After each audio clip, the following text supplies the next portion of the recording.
नमस्कार दोस्तों, स्वागत है आपका स्टडी फॉर सिविल सर्विसेज में। वीडियो को पूरा देखिए। कोई भी आपका फीडबैक है, कोई सजेशन है, तुरंत वीडियो में कमेंट करके जरूर बताइए। अच्छा लगे तो वीडियो लाइक जरूर कर लीजिए और ऐसे वीडियो लगातार फ्री में पाने के लिए चैनल को तुरंत सब्सक्राइब कर लीजिए और बेल आइकन को जरूर टैप कर लीजिए ताकि आगे भी सारे वीडियो आपको मिलते रहे। यूट्यूब में फॉलो करते हैं तो प्लीज ये वाला फ्री टेलीग्राम चैनल जरूर ज्वाइन कर लीजिएगा। सारे नोटिफिकेशन, सारे अपडेट यहीं पे आते हैं, ध्यान रखिएगा। स्टडी फॉर सिविल सर्विसेज का कोई भी पेड ग्रुप अगर आपको ज्वाइन करना है तो सिर्फ 856480969065308608971523864455 यही नंबर है हमारे, सिर्फ जहां पे कॉल या व्हाट्सएप कर सकते हैं।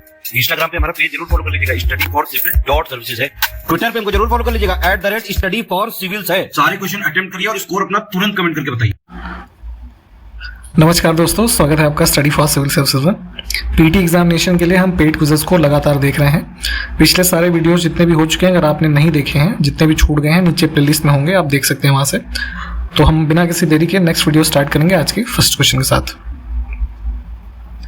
कहा जा रहा है कि ऋग्वेद का पहला मंत्र किस देवता की स्तुति से प्रारंभ होता है। ठीक है, तो सबसे हमारा जो ओल्डेस्ट वेद है ऋग्वेद, तो ये जो शुरू होती है इसका मंत्रोच्चारण, तो पहला मंत्र इसमें जो है अग्नि की जो है स्तुति से प्रारंभ होता है, यानी कि बी ऑप्शन।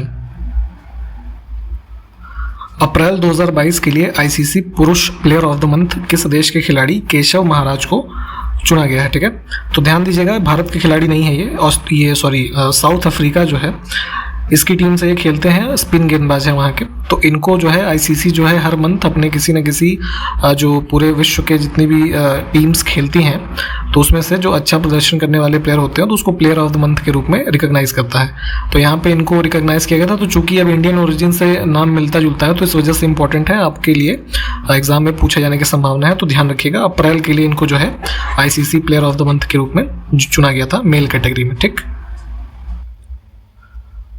निम्नलिखित में से किस स्थान पर गौतम बुद्ध ने सर्वाधिक उपदेश दिए थे। ठीक है, तो ये जो है इन्होंने सर्वाधिक उपदेश दिए हैं श्रावस्ती में। ठीक, और आपको पता ही होगा कि जो पहला इनका उपदेश था कहाँ पे दिया था इन्होंने, सारनाथ में। ठीक, 4 मई 2022 को आतंकवाद से निपटने के बारे में भारत और ऑस्ट्रेलिया का संयुक्त कार्य समूह की 13वीं बैठक कहाँ आयोजित की गई है, ये बताना है। ठीक है, तो ये जो है joint working group on counter terrorism India और ऑस्ट्रेलिया के बीच इनकी मीटिंग हुई है, 13वीं मीटिंग है ये, और ये मई 2022 में हुई थी कैनबरा में। ठीक, ऑप्शन बी। शराब के लिए प्रसिद्ध जगह शैंपेन किस देश में स्थित है, ये बताना है। ठीक है, तो देखिए शैंपेन नाम से जो है एक स्पार्कलिंग वाइन भी आती है, तो वो तो एक प्रोडक्ट है। हालांकि शैंपेन जो है एक अपने आप में एक टाउन है जो कि स्थित है कहाँ पे, फ्रांस में। ठीक, जो कि शराब उत्पादन के लिए काफी फेमस है। तो ध्यान रखेंगे, ऑप्शन ए करेक्ट है। पिरेनीज पर्वत किन दो देशों के मध्य स्थित है, तो यूरोप में देखेंगे तो स्पेन और फ्रांस को एक तरीके से सेपरेट करती है माउंटेन रेंज। ऑप्शन जो है ए हमारा करेक्ट होगा। क्षेत्रफल की दृष्टि से अफ्रीका महाद्वीप का सबसे बड़ा देश कौन सा है। ठीक है, तो पहले भी हमने बताया है कि लगभग जो है कुल 54 देशों का कॉन्टिनेंट है अफ्रीका, जो कि कॉन्टिनेंट वाइज देखेंगे तो विश्व में दूसरा सबसे बड़ा कॉन्टिनेंट है क्षेत्रफल के हिसाब से। और अब इस कॉन्टिनेंट में अगर हम एरिया वाइज देश की बात करें तो सबसे बड़ा देश है अल्जीरिया। सहारा मरुस्थल कुल कितने देशों में फैला हुआ है, जिसका क्षेत्रफल लगभग 8.54 मिलियन वर्ग किलोमीटर है। ठीक, तो सहारा डेजर्ट जो है, आप ये नॉर्दर्न अफ्रीका का जो रीजन देखेंगे तो यहाँ के जो ये देश हैं इजिप्ट वगैरह, तो ऐसे कुल मिलाकर के 11 देश जो हैं इसमें शामिल है। हाल ही में खबरों में रहा ताल ज्वालामुखी जो है कहाँ पर स्थित है, तो ताल वोल्केनो है आपका यहाँ जापान के नीचे फिलीपींस में। किस देश को वर्ष 2022 से 24 की अवधि के लिए association of Asian election authorities, तो एशिया के जो देश हैं उनके संबंध में एक ये बॉडी है association of Asian election authorities, तो इसका नया जो अध्यक्ष है चुना गया है। तो ये कौन सा देश है, तो ये हमारा भारत है। अवधि ध्यान रखिएगा 2022 से 24 के लिए चुना गया है। गांधी और अंबेडकर के बीच प्रसिद्ध पूना समझौता कब हुआ था, ये बताना है। तो देखिए पूना पैक्ट हुआ था जिसमें कम्युनल अवार्ड ग्रांट किया गया था जो दलित और मतलब बैकवर्ड डिप्रेस्ड क्लासेस सोसाइटी थी उस टाइम पे, उनके लिए लेजिस्लेचर्स में इलेक्टोरल सीट्स रिजर्व करने की बात की गई थी। तो उसी के क्रम में महात्मा गांधी और भीमराव अम्बेडकर जी के बीच में पूना पैक्ट हुआ था। तो डेट है ये आपका 24 सितंबर 1932, बी ऑप्शन। अच्छा, एक चीज ये बताइएगा आप लोग कमेंट करके कि इस पैक्ट पे गांधी जी की तरफ से जो है किसने सिग्नेचर किया था। गांधी जी ने तो नहीं किया था, किसने किया था? चित्रावती और जयमंगली किस नदी की सहायक नदियां हैं? ठीक है, तो हमारा साउथ इंडिया की एक रिवर है पेन्नार, है ना, इसकी दोनों सहायक नदियां हैं, ऑप्शन सी। निम्नलिखित में से कौन सा एक सही सुमेलित नहीं है? तो देखिए, कुछ ये एटॉमिक पावर स्टेशंस भारत के हैं और किस राज्य में स्थित हैं वो लिखे हुए हैं। तो ये देखिए, राणा प्रताप सागर जो डैम है यहाँ पे ये स्थित है राजस्थान में। ठीक है, तो ये वाला हमारा पेयर गलत है। आपको ये बताना है कि राणा प्रताप सागर के जो है नियर अबाउट कौन सा ये एटॉमिक साइट जो है स्थित है ना, उसका नाम जरा कमेंट करिए। बाकी के ऑप्शंस ठीक हैं, इसको पढ़ के देख लीजिए एक बार। देखिए, मुगल बादशाह शाहजहां और बीजापुर के सुल्तान मोहम्मद आदिल शाह, इनके मध्य शांति संधि जो है कब हुई थी? तो ये ईयर है 1636। पंबन द्वीप जो है कहाँ पर स्थित है? तो यहाँ पे इंडिया और श्रीलंका के बीच में आप देखेंगे, है ना, तो ये रामेश्वरम वाला जो इलाका है यहाँ पे स्थित है, ऑप्शन ए। इसमें से किस राज्य को पहाड़ी लोगों की भूमि यानी कि लैंड ऑफ हिल पीपल कहा जाता है? ठीक है, तो ये है हमारा राज्य नॉर्थ ईस्ट का मिजोरम। निम्नलिखित में से किस देश की भारत के साथ सबसे लंबी स्थलीय सीमा है? ठीक, तो हमारे पड़ोसी देशों के साथ जितने भी देश हैं, सबसे लंबी सीमा है बांग्लादेश के साथ 4096 किलोमीटर के आसपास की है। ठीक है, उसके बाद जो है फिर चाइना के साथ है, फिर पाकिस्तान के साथ, फिर नेपाल। देखिए, शुरू के जो 4 देश हैं, तो अगर इनका हम बड़े से छोटे के क्रम में क्रम याद रखना चाहें तो एक शॉर्ट ट्रिक है, बचपन। ठीक, ये याद कर लीजिए। तो बांग्लादेश, चाइना, पाकिस्तान, नेपाल, तो ये क्रम है। ठीक, तो कभी ऐसे लगाने के लिए आ जाए 1 2 3 4 में, तो आपको ना याद आए तो बचपन याद कर लीजिएगा अपना, वहां से हो जाएगा।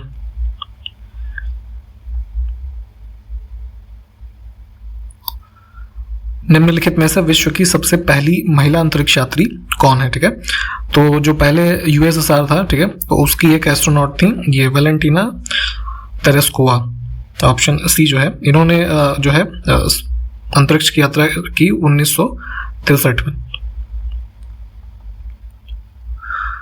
धूपगढ़ चोटी जो है कहाँ स्थित है? तो मध्य प्रदेश के रीजन में आप जो सतपुड़ा रेंज देखते हैं, ठीक है, तो ये है हाईएस्ट पॉइंट यहाँ पे महादेव हिल्स में, ऑप्शन ए हमारा जो है ये करेक्ट होगा।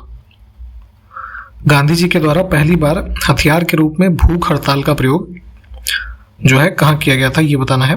तो देखिए, गांधी जी के अफ्रीका से वापस आने के बाद पहली बार उन्होंने सत्याग्रह शुरू किया था, चंपारण सत्याग्रह 1917 में। ठीक, और उसके बाद जो 1918 का अहमदाबाद मिल स्ट्राइक है, यहाँ पे इन्होंने हंगर स्ट्राइक जो है पहली बार किया था। तो सी ऑप्शन जो है ये करेक्ट हो जाएगा। एक खाद्य श्रृंखला सर्वदा जो है प्रारंभ होती कहाँ से? तो जो है जैसे एक लॉजिकल कॉन्सेप्ट आप पढ़ते होंगे, तो जैसे हम फूड चेन को देखते हैं तो सबसे नीचे हमारे होते हैं क्या? प्रोड्यूसर्स। ठीक है, तो प्रोड्यूसर्स में क्या क्या आते हैं आपके? जो ऑटोट्रॉफ्स यानी कि स्वपोषी जो चीज़ें होती हैं, जैसे प्लांट्स वगैरह हो गए ना, एक्वाटिक जो ये स्पेशीज हो गई, तो ये ऑटोट्रॉफ्स यानी कि स्वपोषी अपना भोजन खुद ही निर्मित करते हैं। तो कैसे करेंगे? तो प्लांट्स जाहिर सी बात है फोटोसिंथेसिस करते हैं। ठीक, तो यहाँ से ये फोटोसिंथेसिस से खाद्य श्रृंखला सर्वाधिक प्रारंभ होंगी। ठीक, इसके ऊपर क्या होते हैं? फिर प्राइमरी कंज्यूमर आ जाते हैं सेकंड लेवल पे। ठीक, जो कि शाकाहारी जैसे होते हैं जो ना, वो होते हैं। फिर उसके बाद सेकेंडरी कंज्यूमर होते हैं। फिर ऐसे ये पूरी जो है खाद्य श्रृंखला होती है। तो हमसे यही जो स्टार्टिंग का पॉइंट पूछा जा रहा था, तो फोटोसिंथेसिस यानी कि सी ऑप्शन करेक्ट हो जाएगा। सबसे स्थायी पारिस्थितिकी तंत्र जो है कौन सा होता है? ठीक है, तो इकोसिस्टम्स के बारे में आप पढ़ते हैं, तो इकोसिस्टम्स के एग्जांपल ये सारे के सारे ही हैं हमारे। तो देखिए, ओशन क्या है कि सबसे स्टेबल है, क्योंकि ये अपने जगह पे ही रहता है ना, स्टेबल इन द सेंस कि आप इसको मूव नहीं कर सकते, जो भी इसकी कैरेक्टरिस्टिक है वो सेम होगी, वो बहुत बदलेगी नहीं। बाकी ये जो है यहाँ पे आप इसको मिटा सकते हैं या शिफ्ट कर सकते हैं, तो ये सब में परिवर्तन होता रहता है। तो स्टेबिलिटी देखेंगे तो सबसे ज्यादा हमारा ओशनिक इकोसिस्टम में है।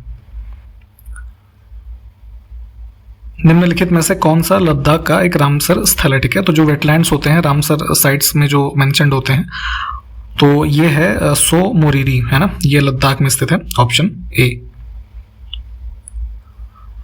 ऋग्वेद का प्रसिद्ध गायत्री मंत्र जो है ओम भूर्भुवः स्वः ये वाला, तो ये किसको समर्पित है? ठीक, तो सूर्य देव का जो है अन्य नाम से ना जानते हैं इनको, सावित्री, है ना, इनको समर्पित है। मैत्रेयी और कात्यायनी किसकी पत्नियां थी? ठीक, तो वैदिक ऋषि जिनके बारे में आप पढ़ते हैं जिनका नाम है याज्ञवल्क्य, है ना, माना जाता है कि उनकी 2 पत्नियां थी जिनके नाम थे मैत्रेयी और कात्यायनी, यानी कि ऑप्शन सी को चुनेंगे हम। जेल में भूख हड़ताल के कारण जिस स्वतंत्रता सेनानी की मृत्यु हुई वह कौन थे? तो 1929 में लाहौर कॉन्स्पिरेसी के संदर्भ में ब्रिटिशर्स ने जतिन दास को जो है गिरफ्तार किया और लगभग 63 दिनों की भूख हड़ताल के बाद जेल में इनकी मृत्यु हो गई। तो सी ऑप्शन करेक्ट होगा, इसको ध्यान रखेंगे। लंदन में इंडियन होम रूल सोसाइटी जो है इसको किसने प्रारंभ किया था ये बताना है। तो इसकी स्थापना हुई थी 1905 में लंदन में, और होम रूल सोसाइटी जो है इसको फाउंड किया था श्यामजी कृष्ण वर्मा ने। 12 मई 2022 को राष्ट्रपति रामनाथ कोविंद जो हमारे पूर्व राष्ट्रपति रहे, तो उन्होंने राजीव कुमार को मुख्य, यहाँ पे थोड़ा चुनाव ये गलत लिखा है, ठीक है, मुख्य चुनाव आयुक्त के रूप में नियुक्त किया है। तो चुनाव आयुक्त का कार्यकाल जो है कितने वर्ष का होता है ये बताना है। तो चीफ इलेक्शन कमिश्नर यानी कि देखेंगे तो इनका कार्यकाल की 2 कंडीशन होती है। देखिए, या तो निर्वाचन जिस दिन हुआ इनका मतलब अपॉइंटमेंट उससे 6 वर्षों तक, है ना, या फिर जिस दिन निर्वाचन हुआ और अगर उसके बीच में जब इनकी आयु 65 साल की हो जाएगी तब ये रिटायर हो जाएंगे। तो ये 2 कंडीशंस होती हैं, ठीक है। तो ये सी ऑप्शन में हमको मिल रहा है, ठीक। तो वर्तमान में हमारे जो चीफ इलेक्शन कमिश्नर है कौन है? राजीव कुमार जी, ये आपको पता होना चाहिए। संपूर्ण महाराष्ट्र में कर यानी कि टैक्स न देने का आंदोलन निम्नलिखित में से किसने चलाया था? तो जो है 1996-97 के टाइम पीरियड में, 1896 और 97 के समय में जो है महाराष्ट्र में ये आपका जो है लोकमान्य तिलक जी जो है इन्होंने ये कर मुक्त आंदोलन चलाया था, जिसमें जो है पूरे इस रीजन में ब्रिटिशर्स को टैक्स न देने का इन्होंने जो है ये आंदोलन शुरू किया। तो ए ऑप्शन को चूज करेंगे। ताज उल मासिर पुस्तक जो है किसने लिखा था? तो इस पुस्तक में देखेंगे तो लगभग 1190 एडी से लेकर के आपका जो है 1230 एडी के टाइम पीरियड तक जो है मेनली कुतुबुद्दीन ऐबक और इल्तुतमिश के जो है टाइम पीरियड की घटनाएं नॉर्थ इंडिया में जो रही, इन सब के पॉलिटिकल इवेंट्स इस पुस्तक में लिखे हैं। और इसके लेखक हैं ये आपका जो है हसन निज़ामी, है ना, सदरुद्दीन हसन निज़ामी इनका पूरा नाम था। Option C. ग्रहों की गति के नियम जो है किसने प्रतिपादित किए थे? है ना, लॉ ऑफ प्लैनेटरी मोशंस। तो हमारे जो सोलर सिस्टम के प्लैनेट्स हैं इनके मूवमेंट के जो है नियम, ग्रहों की गति के नियम, ये एक जो है जर्मन एस्ट्रोनॉमर थे जोहानेस केपलर, है ना, इन्होंने दिए थे। निम्नलिखित में से कौन सही ढंग से मेल नहीं खाता है? तो देखिए, हमारे इसरो से संबंधित कुछ यहाँ पे इंस्टीट्यूशंस हैं और उनकी लोकेशन जो है वो लिखी है। तो इसमें ऑप्शन हमारा डी जो है अंतरिक्ष अनुप्रयोग केंद्र, ये बैंगलोर में नहीं है, ये आपका गुजरात में है, यहाँ अहमदाबाद में, ठीक। बाकी के 3 ठीक है, इनको देख लीजिए आप। निम्नलिखित का मिलान करना है हमको। तो देखिए, हमारे कुछ सैटेलाइट कह रहा हूँ, माफ कीजिएगा, मिसाइल हैं, न्यूक्लियर सबमरीन है, क्रूज मिसाइल्स हैं, है ना। तो ये आकाश जो है सतह से हवा मार करने वाली मिसाइल है, नाग जो है एंटी टैंक मिसाइल, सागरिका हमारी परमाणु पनडुब्बी है, और निर्भया जो है क्रूज मिसाइल है सबसोनिक रेंज की। तो सब सामने के सामने ही लिखे हैं, तो ऑप्शन ए जो हमारा है यही करेक्ट है।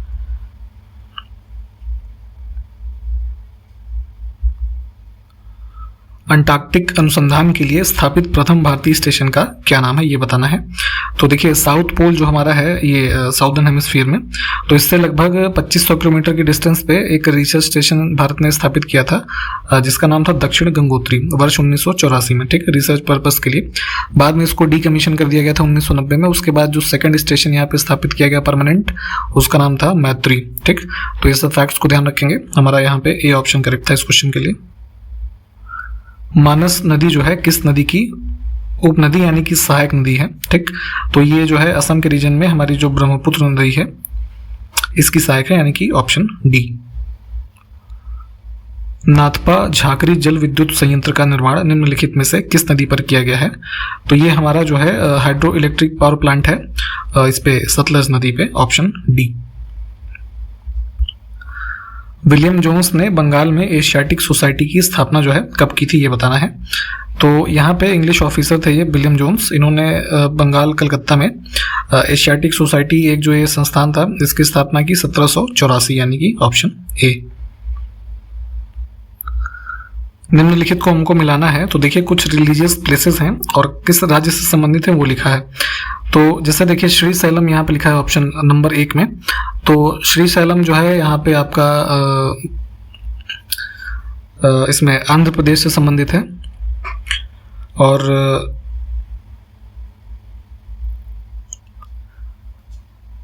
चिदम्बरम जो है तमिलनाडु से।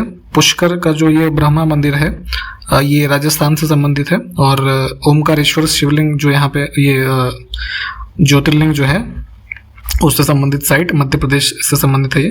तो BACD हमारा कोड जो है ये निकल के आ रहा है।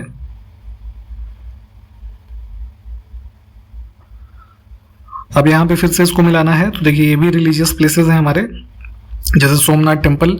तो ये मोहम्मद गोरी के टाइम वाला जो आपने पढ़ा होगा, गुजरात में स्थित है।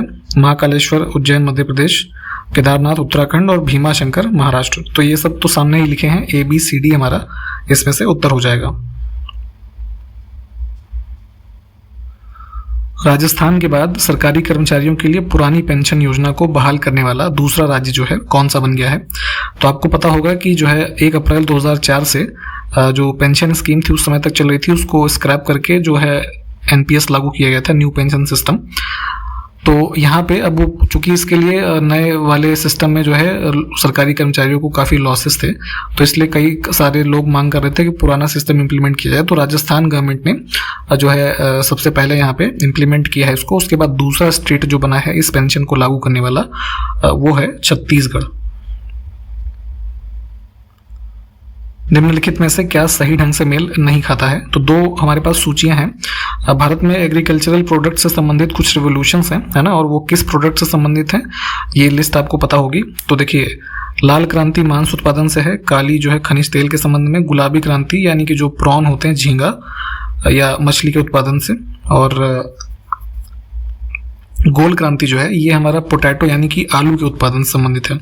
अंडे के उत्पादन के लिए जो है सिल्वर रिवोल्यूशन है, ठीक, यानी कि डी ऑप्शन जो है ये सुमेलित नहीं था।